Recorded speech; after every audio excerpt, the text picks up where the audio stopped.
500-600 సంవత్సరాలకు ముందు జరిగిన సంగతి ఇది. తిరుమల కొండ మీద సాలువ మల్లయ్య దొర 1000 కాళ్ల మండపం నిర్మిస్తున్నాడు. ఆ రోజుల్లో తిరుమల కొండ మీద పెద్దగా భక్తుల సంచారం ఉండేది కాదు. పనివారికి సరైన సౌకర్యాలు ఉండేవి కావు. ఆ రోజుల్లో కొండ కింద చంద్రగిరి పట్టణం వైభవంగా వెలుగుతుండేది. ఆ చంద్రగిరి నుండి ప్రతిరోజూ ఉదయాన్నే యాదవ కులంలో జన్మించిన ఒక గొల్ల మహిళ పెరుగుకుండను నెత్తిమీద పెట్టుకుని కొండ ఎక్కి శ్రీవారి ఆలయం వద్దకు వచ్చేది. శిల్పులకు, నిర్మాణ పనివారికి, ఎవరైనా భక్తులు ఉంటే వారికి చల్లని మజ్జిగ అమ్మేది.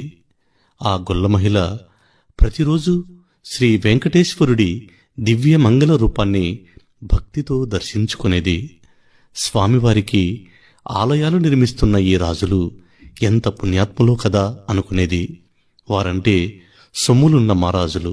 నేను పాలు పెరుగు అమ్ముకునే సామాన్య మహిళను, పైగా అత్తచాటు కోడలిని అనుకునేది.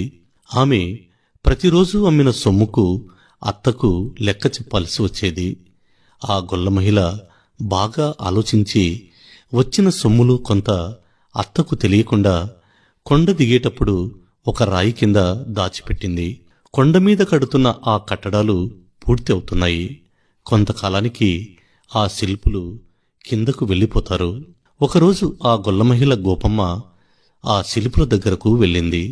అన్నలారా, మజ్జిగ అమ్మగా వచ్చిన డబ్బులో నేను కొంత దాచాను, అది మీకిస్తాను. స్వామివారికి నా వంతుగా ఉడతా భక్తిగా నా పేరున ఒక చిన్న కట్టడం నిర్మించండి అంది. ఆ పల్లెపడుచు నిష్కల్మష భక్తికి ఆ శిల్పుల కళ్ళు చెమర్చాయి. ఆ శిల్పులు శ్రీవారి ఆలయం ఎదురుగా ఆ గొల్ల మహిళ పేరిట ఒక చిన్న మండపాన్ని నిర్మించారు. అదే ఈనాడు తిరుమల శ్రీవారి ఆలయం మహద్వారం ఎదురుగా ఉండే గొల్ల మండపం. 600 సంవత్సరాలుగా శ్రీవారి ఆలయం ఎదురుగా సగర్వంగా నిలబడి ఉన్న ఆ గొల్ల మండపం తిరుమలలో యాదవ జాతి కీర్తిని చిరస్థాయిగా నిలబెట్టింది. ఈ ప్రాంతాలను పాలించిన యాదవరాజులు ఎందరో తిరుమల వెంకటేశ్వరునికి ఎన్నో రకాలుగా సేవలు చేశారు.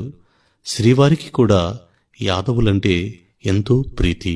ఆ అమాయక గొల్ల మహిళ నిండైన భక్తికి శ్రీవారు ఎంత విలువ ఇచ్చారో చూడండి. శ్రీవారి ఆలయం ఎదురుగా ఒక రారాజు నిర్మించిన మహత్తర కట్టడం 1000 కాళ్ల మండపం ఈరోజు లేదు. అడ్డంగా ఉందని అధికారులు కూల్చేశారు.